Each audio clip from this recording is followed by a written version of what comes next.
Ting. And I'm Terence. And this is Caleb. He's 8 months old. Caleb phone's here. Okay, when we started training, he was 6.5 months, going to 7 months. And prior to training, he always woke up from 9 p.m. to 12 p.m. every hour. Then we had to rock him back to sleep.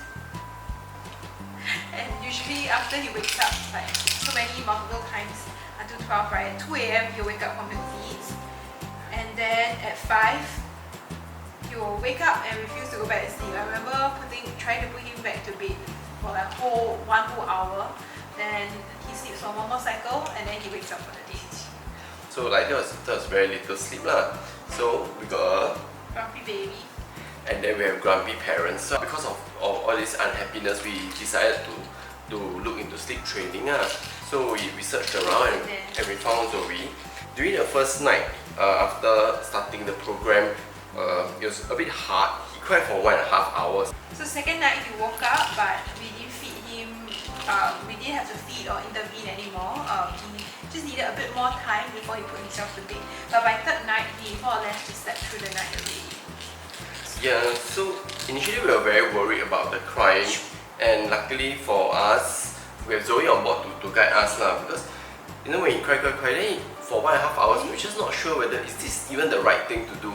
It's really unsettling. So we could at least when we have any questions, we could text Zoe and ask her like, are we doing this right? What's wrong? What could be changed? What could be done better? And she always there to help us.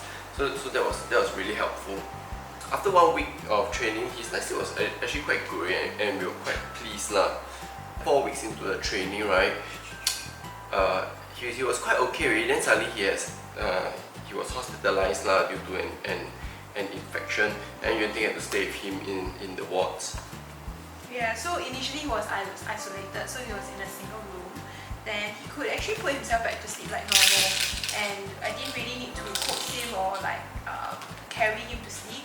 But when we had to be isolated, we couldn't get a single room, so he had 3 other kids in the same room, and because we will be concerned that he'll be disturbing the rest of the kids, so we started carrying him and rock him to sleep again. And also he was also a bit more fussy lah because he was sick.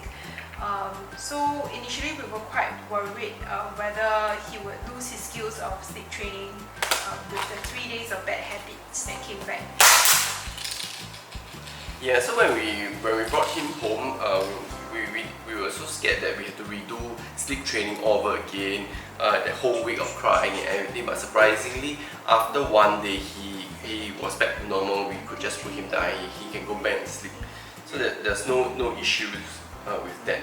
So now I would say that Caleb's sleep training is kind of completed, and then he's much more well rested. He eats better. He is more responsive when he plays, and he's usually quite cheerful and excited when we go in and pick him up from his nap or in the morning when he wakes up for the day.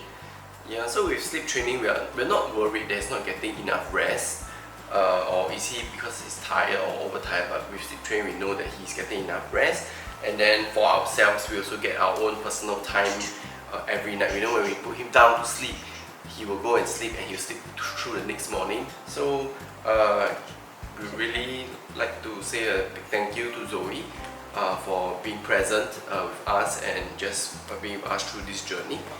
You think I say something, Zoe? Yeah, thank you very much for all your advice, and I think it was just reassuring, very reassuring to have you with us on board. And I think thanks for all the encouragement, even though initially we had our own doubts on whether he can learn fast enough, but you were always very encouraging.